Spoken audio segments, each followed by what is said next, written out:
There's a reason this subject keeps pulling people back. It's the shadowed edge of human curiosity, the point where history, myth, and metaphysics collide. Demonology. Even the word has a charge to it.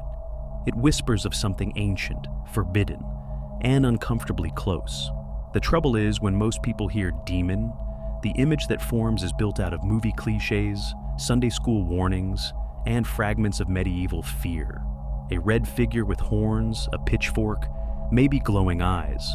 It's a cartoon drawn over something far older, far stranger, and far less comforting. The term itself, demon, comes from the ancient Greek daemon. And here's the surprise.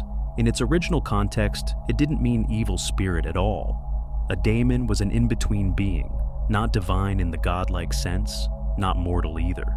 Think of it as a messenger, a mediator between human and divine realms, a voice from the unseen that could guide, challenge, or shape a person's fate. Even Socrates claimed to hear from his own personal daemon, a quiet presence that steered him away from wrong turns.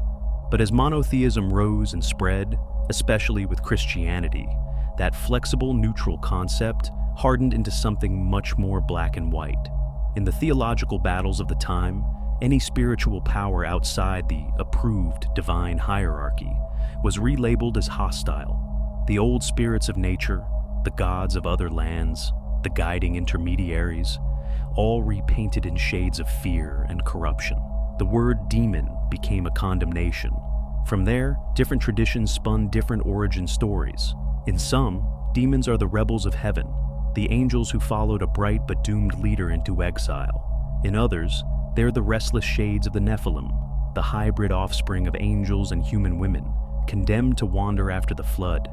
And in yet other currents, they are far older still, beings that predate any biblical drama, whose existence has nothing to do with Lucifer, God, or human moral systems. In the occult view, this last category is the most unsettling, because here, demons are not monsters hiding under the rules of a religion. They are patterns in the machinery of reality, forces tied to desire, chaos, transformation, or decay. They can be seen as archetypes, currents of consciousness, or literal entities, depending on the tradition. And whether you treat them as symbolic or as living intelligences, one thing stays constant: they act. They interact with us. They shape human thought and history in ways we rarely recognize.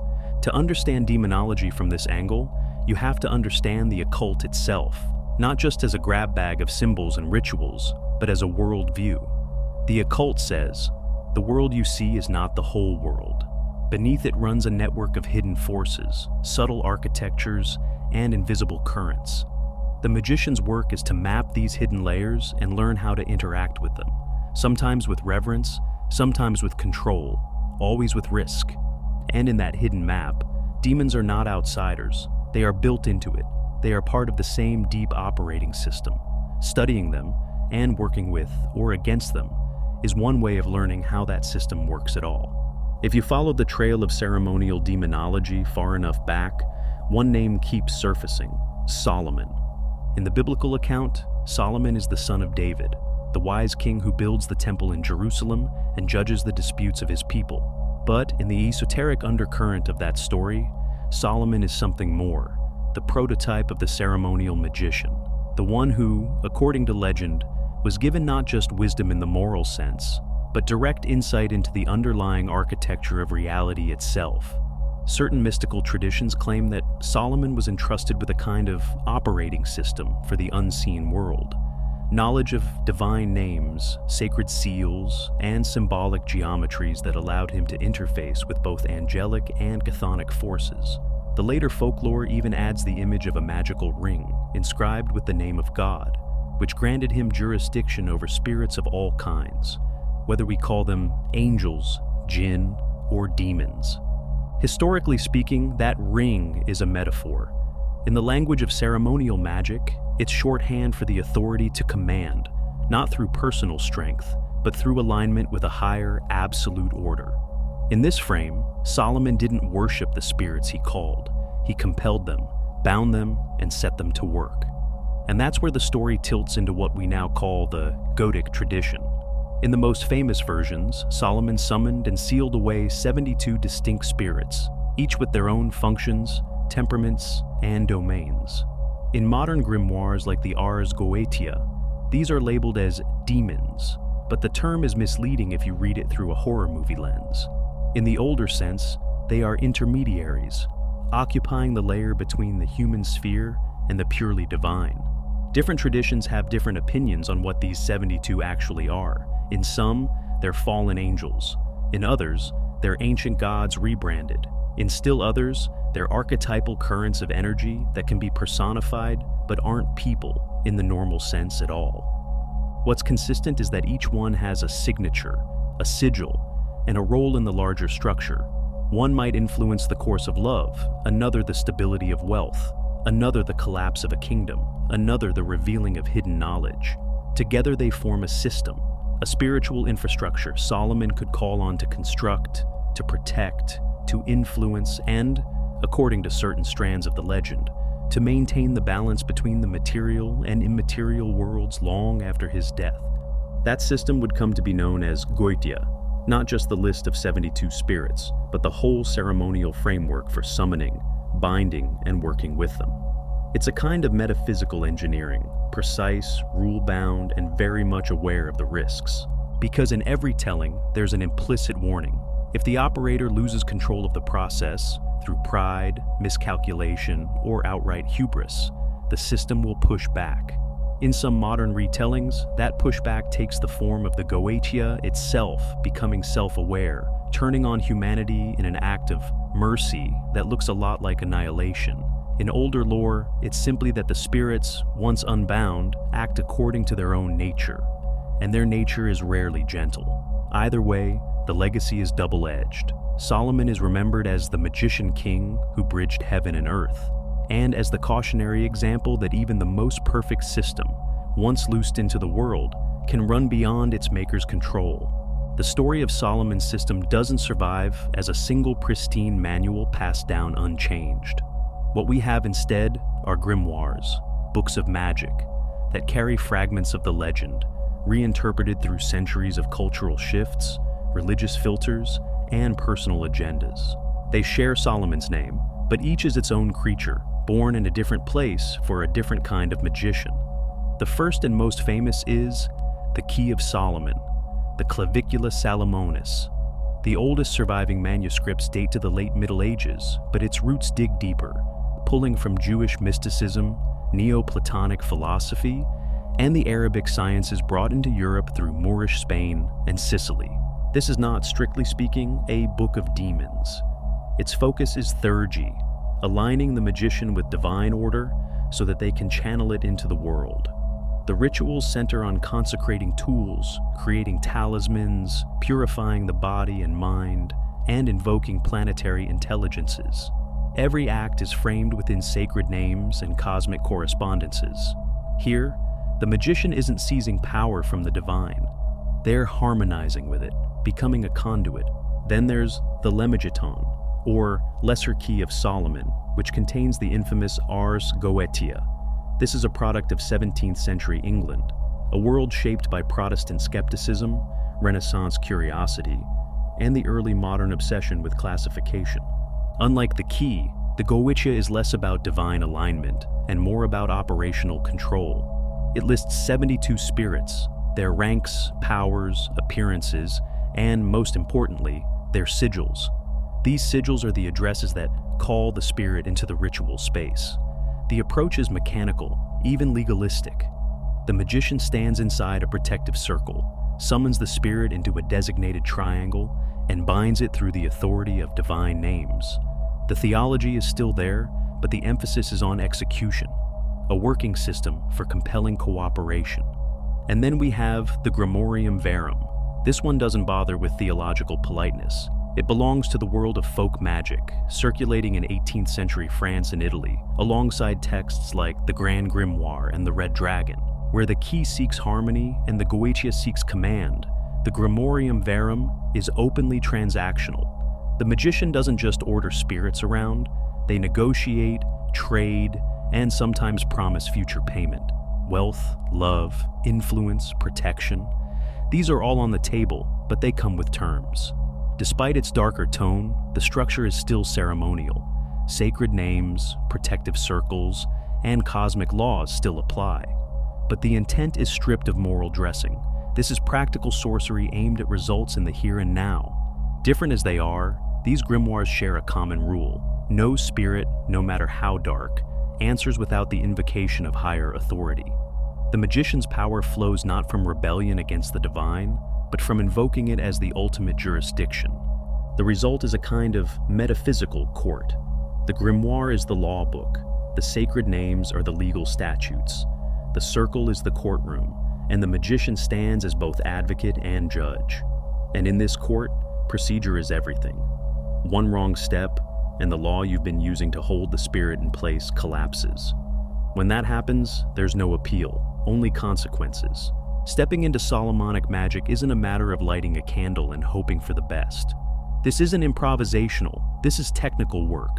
A system that treats the cosmos like a locked mechanism and the ritual as the key. Every serious grimoire begins with the same non-negotiable step: purification. Before a single word is spoken to a spirit, the operator must spend days, often 9, stripping themselves of all physical and spiritual clutter, fasting, abstaining from sex, avoiding conflict, performing daily prayers or invocations. It's not just moral hygiene, it's about tuning the operator's body and mind into a different frequency, one that can actually interface with the architecture they're about to manipulate. The space itself must also be prepared, not symbolically, but mechanically. The tools, sword, wand, pentacle, dagger, ring, are not props. They are components of the ritual circuit, each consecrated under specific conditions, often tied to the ruling planets of their intended use. And that's the next layer: astrology. To the grimoires, the heavens are not background decoration. Planetary movements are the pulse of the system. The spirits are more compliant under certain planetary hours and days, and those hours aren't the neat, fixed 60-minute slots of a modern clock. They're calculated by dividing the day and night into 12 parts each, which means the length shifts with the seasons. Get that wrong, and at best, nothing happens. At worst, you open the door to something uninvited. Each planet is a gatekeeper of certain forces: sun, authority, vitality, wealth, creative power; moon, transformation, dreams, hidden knowledge, illusions; Mercury, communication, trade, cunning, trickery; Venus, love, attraction, harmony, sensuality; Mars, conflict, destruction, violent change; Jupiter, expansion, leadership, fortune; Saturn, binding, restriction, death, endings.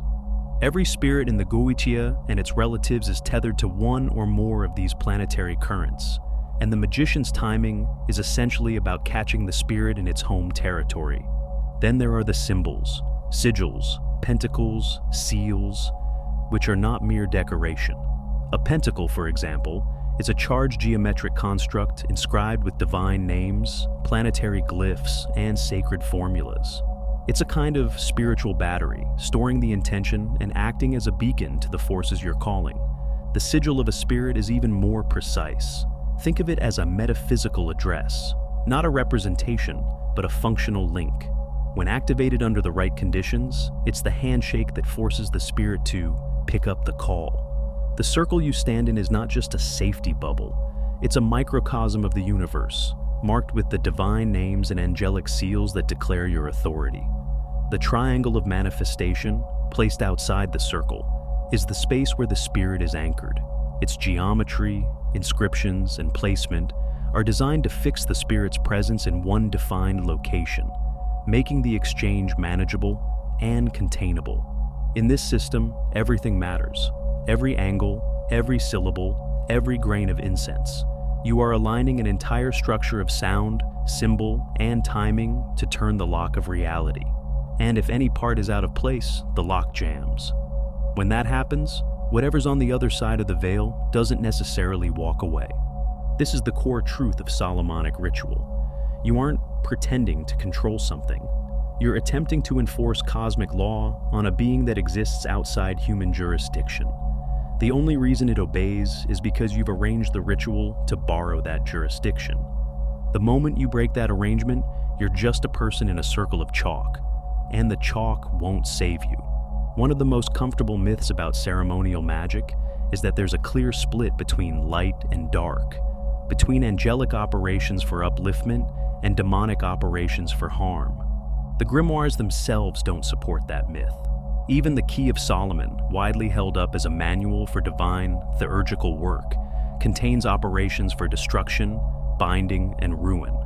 You might call on the wrath of God to collapse an enemy's fortune or bring sickness to their household. But in terms of ritual machinery, there's little difference between that and a curse. The intent may be framed as justice, but the formula is the same. Circles, names, planetary hours, tools, and command. With the Ars Goetia, the curtain drops even further. Here, the operator openly works with spirits whose specialties include manipulation, obsession, disease, and death, alongside more socially acceptable talents like teaching languages or finding treasure. The system is built not for worship, but for compulsion. The sacred names and divine structures are not to honor the spirits, they're to bind them, to make refusal impossible within the contract of the ritual. Then there's the Grimorium Verum, which simply strips away the polite fiction. It deals in pacts, barter, and open acknowledgement of infernal authority. The goals are tangible: money, influence, love, protection, revenge. The risk is understood and accepted as part of the transaction. The uncomfortable truth is that the difference between white and black magic in these systems isn't structural. It's about the operator's intent. The underlying technology is neutral. The circle, the sigils, the divine names. These work whether you're calling on Michael for protection or on Andrus to sow discord. The spirits themselves aren't moral in the human sense. They respond to jurisdiction, not ethics.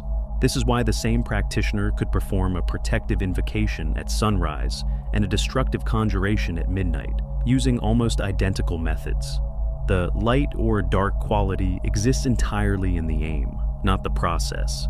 And that leads to a dangerous realization. Solomonic magic is an amoral technology. Like fire, electricity, or explosives, it serves the operator's will without moral filtering. The cost isn't erased just because the cause feels righteous. Every coercion, every manipulation leaves an imprint on the soul, a pattern that can pull the magician back into the same methods again and again. The grimoires hint at the dangers, miscalculate the timing, break the seal, or disrespect the spirit, and the current reverses. The tool you were wielding becomes the thing wielding you. And once that reversal begins, no divine name will simply reset the situation. In this sense, the idea of light and dark magic is less a truth of the cosmos and more a human comfort, a way to pretend that risk and corruption only live on one side of the line. In practice, there's only the machinery, and the choices you make when you turn it on. By the late Middle Ages, Europe's relationship with magic had shifted from wary curiosity to outright paranoia.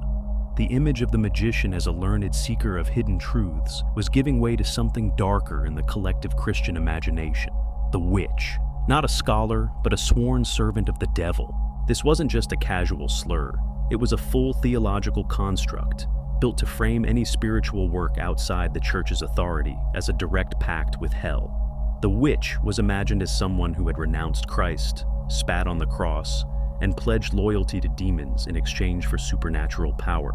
That power, according to the manuals of the time, included the ability to curse, blight crops, control the weather, seduce or destroy, fly through the air, and corrupt souls.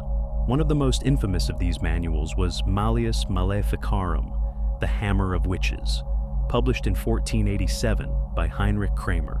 Ostensibly a guide for identifying and prosecuting witches, it reads less like a legal document and more like the fever dream of a man obsessed. It drips with fear of female sexuality, suspicion of autonomy, and a kind of theological voyeurism that blurs accusation with fantasy. In its pages, the witch's Sabbath becomes a grotesque inversion of Christian ritual, nocturnal gatherings where initiates worship Satan, engage in sexual rites with demons, desecrate the Eucharist, and brew unholy ointments from the fat of murdered infants. In reality, these confessions were often extracted under torture, shaped to fit the expectations of inquisitors. They were less evidence of actual occult practice and more propaganda, a weaponized narrative that made the witch hunt self-perpetuating. But if you strip away the hysteria, some scholars believe you can glimpse something else beneath the surface, traces of much older, pre-Christian traditions. Folklorists like Carlo Ginzburg have argued that the imagery of night flight, spirit communion, and gatherings under the moon may be distorted memories of Eurasian shamanic practices, rites that connected participants to the land, the ancestors, and the spirit world.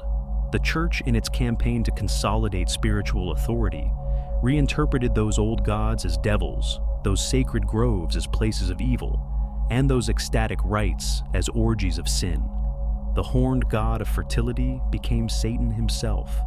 The irony is that while witches were being hunted and burned for alleged spirit pacts, many learned men within the Church were quietly studying astrology, crafting talismans, and invoking planetary intelligences, practices that, outside cathedral walls, would have earned them the same fate. The witch hunts weren't really about metaphysics. They were about control, of belief, of community, of power. The Sabbath existed less as a real gathering and more as a psychic battleground where fear, repression, and memory tangled together. And yet, the archetype survived. The image of the witch, one who moves outside sanctioned channels, who dares to summon, to bargain, to command, never fully disappeared. It slipped underground, resurfacing in modern occultism, in neo-pagan rites, and in the unbroken thread of those who still work with the forces once branded as diabolic. In the end, the spirits that answer a summoning, whether they appear as angels or demons, reflect the nature of the one who calls them. One of the most unsettling realizations in the study of demonology is that hell, as it appears in the Grimoires and older theological models, is not chaos at all. It's order, rigid, cold, and merciless. If heaven is imagined as a harmonious hierarchy of angels aligned to divine will, hell is its inverted reflection.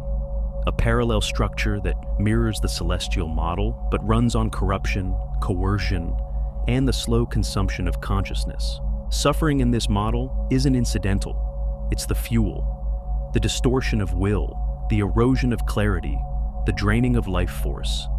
These are the raw materials that keep the infernal machine running. The oldest classifications break demons down by function. Some are predators of the body and soul, like the incubus and succubus, shape-shifting entities that extract vitality through seduction or violation, wearing whatever form will bypass the victim's defenses. Their aim isn't pleasure, but energy harvest, prana, chi, or life essence, metabolized in dimensions we can't see. Others are bound to the primal elements: air, fire, water, and earth. In balance, these elemental intelligences embody the forces of nature. Corrupted, they become destructive. Air demons sow confusion and madness. Fire demons incite violence and uncontrolled rage. Water demons drown not only bodies but minds, flooding them with obsession or despair. Earth demons spread decay, famine, and stagnation. On a higher scale, the infernal hierarchy mirrors the angelic choirs described by Pseudo-Dionysius, but every choir is inverted. Seraphim, whose heavenly form burns with love of God, here burn with pride, the sin of Lucifer himself. Cherubim, keepers of divine knowledge, become corruptors of truth, architects of heresy. Thrones twist into engines of injustice. Dominions warp into tyrannies. Virtues, once agents of miracles, become instigators of war. Powers enforce oppression. Principalities incite rebellion and collapse. Archangels turn into deceivers, offering false visions. And the lowest choir becomes tempters, whispering compulsions toward vice, despair, and self-destruction. This isn't just theological poetry. It's a kind of cosmic programming. Each rank, each function, is a corrupted line of code in the universal operating system. Later systems add their own structure, like the Lantern of Light's model of 7 archdemons tied to the 7 deadly sins: Lucifer for pride, Mammon for greed, Asmodeus for lust, Leviathan for envy, Beelzebub for gluttony, Satan for wrath, and Belphegor for sloth. And then there's the most practical model in ceremonial magic, the Ars Goetia.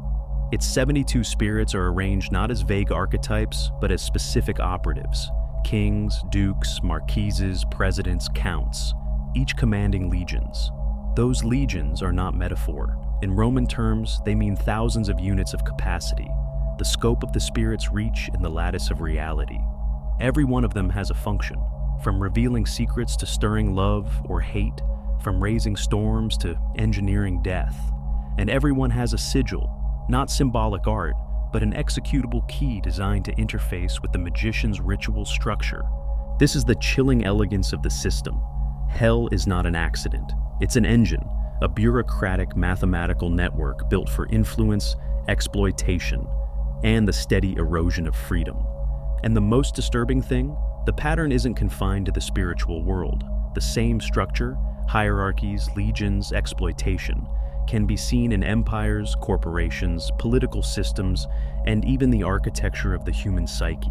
Which is why studying demonology is never just about spirits. It's about recognizing the dark geometry that shapes existence itself, and realizing that hell may never have been somewhere else. If there's a central control panel in ceremonial demonology, a place where the machinery is distilled into something direct and usable, it's the Ars Goetia. But the Goetia is not a catalog of every infernal force in existence.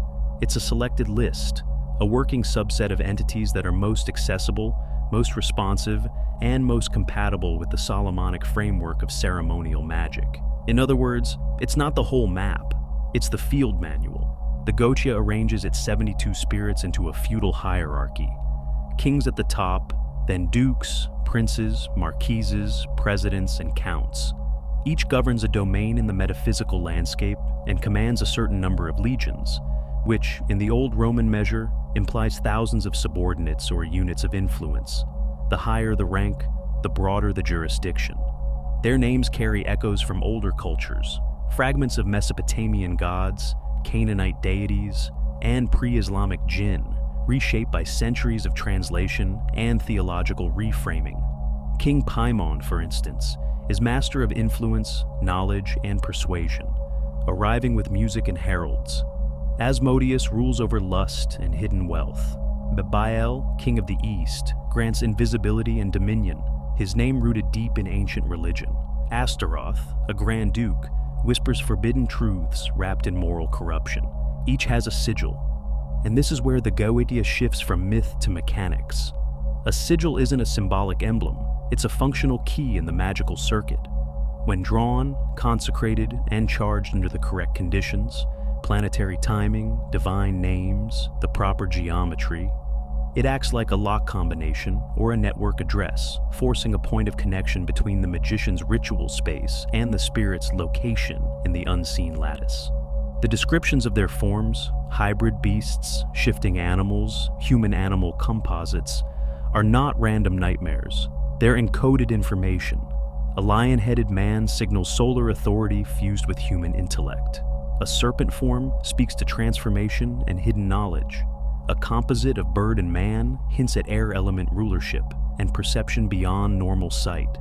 These aren't meant to be taken as physical descriptions so much as esoteric schematics. The functions of the 72 are frighteningly specific. Some teach languages or sciences, others inflame desire or hatred. Some destroy reputations or cause sickness. Others raise storms, open paths, reveal hidden treasures, or grant knowledge of divine and infernal realms. This is why the Goetia is so operational. It doesn't just name what a spirit is. It tells you what the spirit does, when to call it, how to compel it, and what symbols will enforce its presence. For all its reputation as a book of demons, the Goetia is ultimately a system manual. It treats reality, even at the level of spiritual interaction, as something that runs on code, geometry, vibration, timing, and lawful authority. Get the code right, and the system responds. Get it wrong, and the system still responds. Just not how you wanted. It's easy to see a circle of symbols, hear the name of a demon, and assume This is Satanism. That assumption is wrong, and it shows you haven't actually looked inside a working grimoire. On the surface, Solomonic magic and modern Satanism may share vocabulary, the names of infernal beings, the presence of ritual tools, the talk of summoning and binding. But under the surface, they are built on different engines, running on opposite philosophies. Solomonic magic operates within a theistic hierarchical framework. The practitioner does not worship demons. They do not serve them. They compel them. And they do it through legal authority borrowed from the divine order. Every line in the circle, every sacred name, every invocation is part of a jurisdictional claim. By the authority of the highest, you must obey. In this structure, the demon is not a partner. It's not a mentor or an ally. It's a resource under contract, and the contract is enforced by the same cosmic law that binds angels. The magician wields that law like a legal writ. The tetragrammaton, the archangel's names, the seals, not to rebel against God, but to enforce God's authority on an entity that wouldn't comply otherwise. Modern Satanism, especially in its Levian, atheistic form, is almost the opposite. It's not about commanding external beings at all. It's symbolic rebellion, a rejection of imposed spiritual authority, a ritualized celebration of the self. The ceremonies, if performed, are usually psychodramas aimed at psychological empowerment, not metaphysical coercion. Even in theistic or left-hand path branches of Satanism, the goal is not to place yourself above a demon through divine authority, but to align with it, form a pact, or seek its favor as part of your own ascent. The relationship is cooperative or devotional, not juridical. The medieval Black Mass, with its inverted prayers and lurid accusations of orgies with devils, was largely a projection of church imagination, propaganda used to vilify anything outside its control. Historical evidence for actual Black Masses in the Middle Ages is vanishingly thin. Here's the irony. Most modern demonology as we know it, including the Goetia, is not a satanic inheritance at all. It's a fusion of sources: Jewish Kabbalah, Christian angelology, Islamic jinn lore, Greek daimonic philosophy, Babylonian spirit catalogs, Egyptian funerary magic, and Renaissance astrological systems, all patched together into something functional. Solomonic magic is a court case in the metaphysical high court, with God as the sovereign authority. Modern Satanism, in most forms, is a declaration of independence from any such court. But here's the convergence. Whether you command, reject, serve, or defy, you're still interacting with the same operating system. The underlying machinery of ritual, authority, and correspondence doesn't change just because your ideology does. The system responds to structure, timing, and execution, not to your personal philosophy. And the system doesn't care if you call it God, devil, cosmos, or chaos. The code runs either way. When you strip away the legends, the fear, and the theatrical imagery, demonology, as practiced in the ceremonial tradition, is not about devils lurking in the shadows, waiting to pounce. It's about a machine, not a machine of metal and gears, but a metaphysical system, ancient, elegant, indifferent, older than nations, older than gods as we know them, older even than morality. It's a structure embedded in the bones of reality, one that can be read, navigated, and used by those who understand its protocols. The grimoires are not bedtime stories. They're technical manuals for interfacing with that system. The divine names, the sigils, the planetary hours, these are not decorations. They are the code. And when you input the code correctly, the system outputs a result. Always. It doesn't care if you are kneeling in reverence, standing in defiance, or crouched in skepticism. It doesn't care if you call yourself a magician, a Satanist, a witch, or a curious outsider. It doesn't care about your justifications or your morality. It cares about alignment, structure, and execution. Input matches output. That's it. This is why Solomonic magic works for those who follow the method, and why it breaks those who try to improvise around it. It's why chaos magicians crash against its boundaries, whether they believe in it or not. It's why even Satanists, in rejecting the hierarchy, still touch the same architecture. Because beneath the myths and masks, the machine is the same, and the machine runs with you or against you. That's the part people like to skip. They want to know if it's safe, if they can control it, if the price can be avoided. But the question isn't whether the system answers. The real question is, when it does, are you ready for what it says back?